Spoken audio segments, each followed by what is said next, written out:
ABC, Matt here with the rest of my vinyl finds from April of 2014. What I'm going to show are the finds that I had from some thrift stores and 3 finds from a record store. So here we go. First up from the record store, this is the Ray Charles story. This was only $3, 2 LP set, just a big greatest hits collection basically. So I like Ray Charles a lot. I've got a few of his albums, and after this I don't know if I'll need any more from him. So yeah, this was a $1 find. This is the Gold Diggers. These ladies backed Dean Martin on the Dean Martin show. They'd come out and perform a couple numbers, really poppy, kind of sunshine pop stuff. I don't know, it's kitschy enough, and it's right in that 60s era that I like, so I went ahead and picked it up. I doubt I'm going to like any of the songs off of here very much, but you know, there's nothing wrong with having an LP full of like 30 attractive women. So this is the last record store find. This is The Haircut's the Impossible. Here's where it's at, beat 66. This is just a cash-in kind of album. It came out around 1966, obviously 67, somewhere in there. It's on Somerset, which was a offshoot of Alshire Records, who did the 101 Strings albums.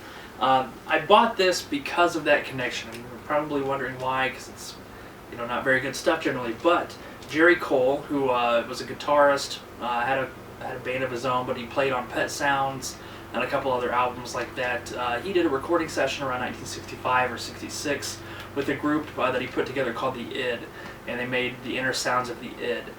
Fantastic early psych album that they later repackaged as the Animated Egg, which, you know, is definitely a cash-in kind of Exploito LP, but they used material that he recorded from the Id sessions.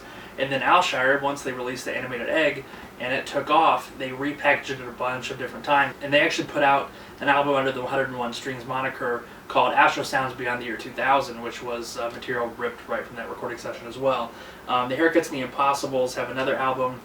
They have another album, just session people, called Call It Soul, which is the Animated Egg and id stuff. So I picked this up thinking it might be the same thing.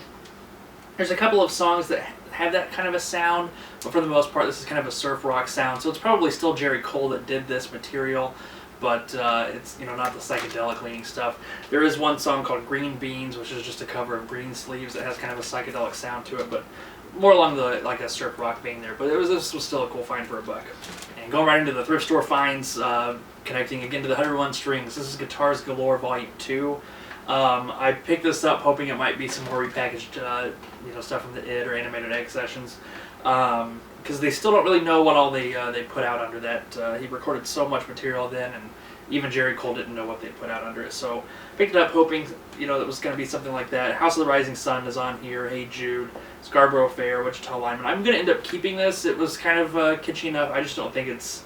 I don't think it's stuff from that material either, but some nice kind of surfy guitar sounding things, like along the lines of like Adventures or something, so it wasn't a terrible album. But this is probably my coolest record find ever, thrift store, record store, wherever. This is called Chain Gang Volume 2. This is Woody Guthrie, Sonny Terry, and Alex Stewart. Woody Guthrie, obviously the big folk singer. Sonny Terry was a blues singer, and Alex Stewart did a lot of recordings with Woody Guthrie, kind of a folky kind of sound as well. But this is these guys doing traditional like Negro chain gang songs, traditional Negro folk songs. Stuff like Red River, Ham and Eggs, Pick a Bale of Cotton, It Takes a Chain Gang Man, Lost John, and Betty Dupree are the songs on this. It's a 10-inch, was recorded and released around 1953 or 1954. That sounds incredible. It's a really clean copy. I was super happy to find this. This is a really cool kind of Americana folk sound. I love this stuff, and I just don't come across it very often, so I'm really excited to have this. This is Stray, Stand Up and Be Counted. These guys were a British rock group.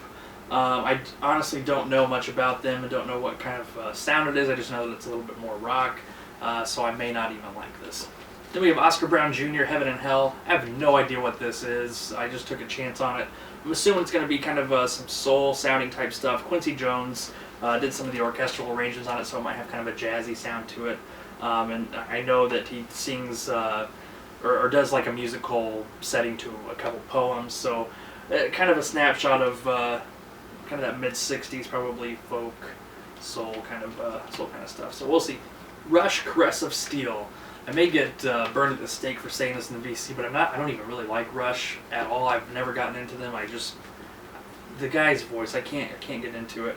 But I don't know. I saw this. It's cheap. I've never seen this particular album from Rush, so I thought I'd give them another chance, and we'll see. But I don't think they're going to convince me. Sorry. We have White Witch. This is their self-titled album. Came out in 1972 on Capricorn Records. It's just some early hard rock stuff, kind of glam rock sound. I don't know much about it, honestly. I know that it's an Endless Trip, and I know kind of their biggest hit is on this album called "It's So Nice to Be Stoned," which had kind of a country rock sound to it almost, kind of that jangly kind of sound. But yeah, so we'll see if I like this. I don't know if I will, but it was worth taking a chance on. We have another White Witch album. This one's titled A Spiritual Greeting. Again, I don't know much about it, just some early hard rock stuff. So we have Mr. Louis Armstrong, Ambassador Satch recordings during his European concert tour of 1955. I haven't had a chance to clean these yet. I don't know if this is going to sound any good, but I like Louis Armstrong. Occasionally listen to some jazz stuff, so if you find Louis Armstrong cheap, you might as well pick it up. I found a couple Spooky Tooth albums. This one's called The Mirror. It's a little bit rough. I don't know if this is going to play through very well.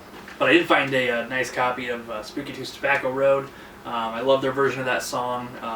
And Spooky Tooth was a really solid band, so haven't cleaned them, haven't listened to them yet, but I'm excited to get into them. I like Spooky Tooth. This is a compilation on Atlantic called The Super Hits. I've got Volume 2 and 3, I think, of this, and this is Volume 1. This is a little bit more soul-sounding album. Has Wilson Pickett, Sam and Dave, Booker T and the MGs, Percy Sledge, Aretha Franklin. So it's going to be along the kind of soul funk vibe. So yeah, I've kind of been getting into that lately and really enjoy it. So this will be a nice compilation. See if there's anybody on here I don't know that I need to seek out later. So this is Mandel's Greatest Hits. I don't know any of Mandel's material. I see their first album quite a bit, actually pretty cheap around here, and I've always paused and not picked it up, but I saw Greatest Hits and I thought this would be a good way to get familiar with the material, see if it was worth picking up the other albums. Yeah, we'll see what Mandel sounds like. I think Bo showed this recently on Facebook that he was playing this at home. This is Ella Fitzgerald sings the Coldporter songbook. I love Ella Fitzgerald. She has an amazing voice. So silky smooth.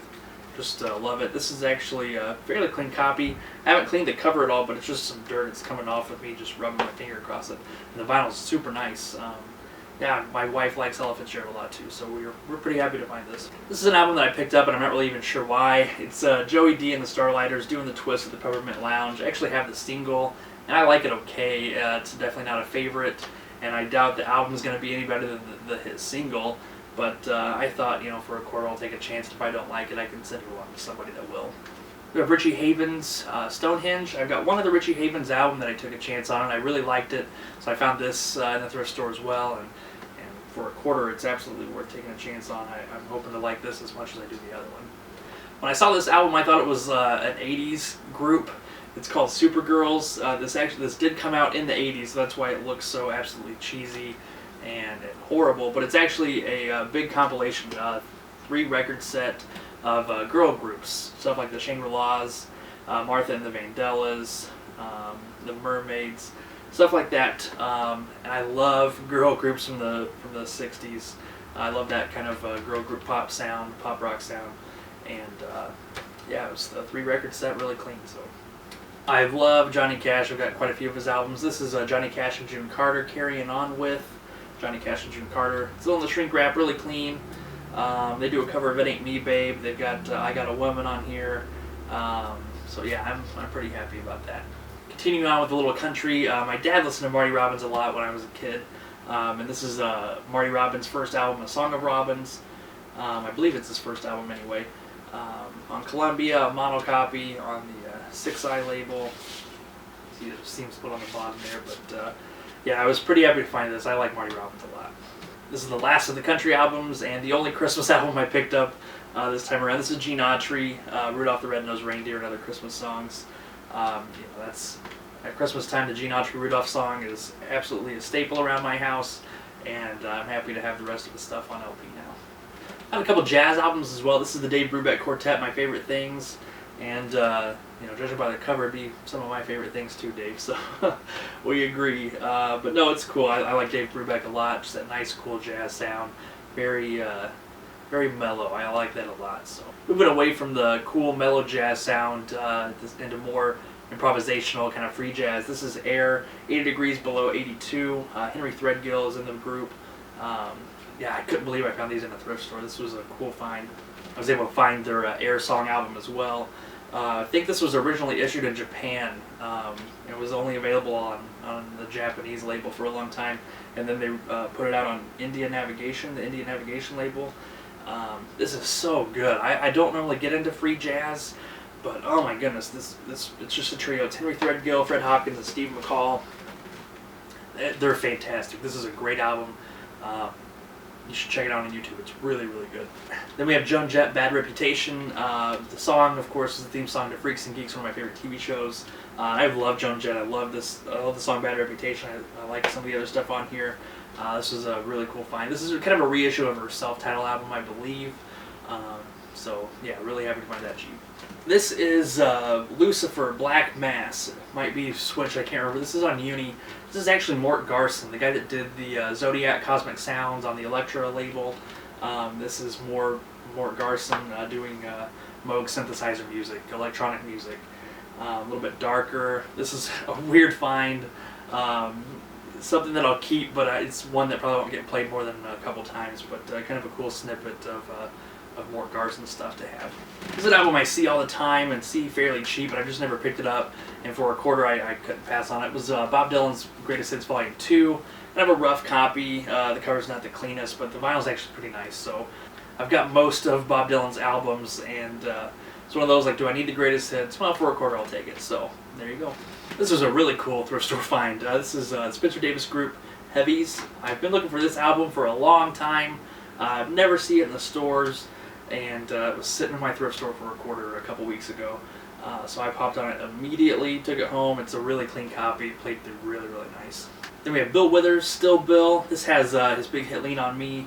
Yeah, like I said, I've been getting into the soul kind of R&B stuff lately, and this was an album I've had on my want list for a while, and came across it and was really happy to find a nice clean copy of this.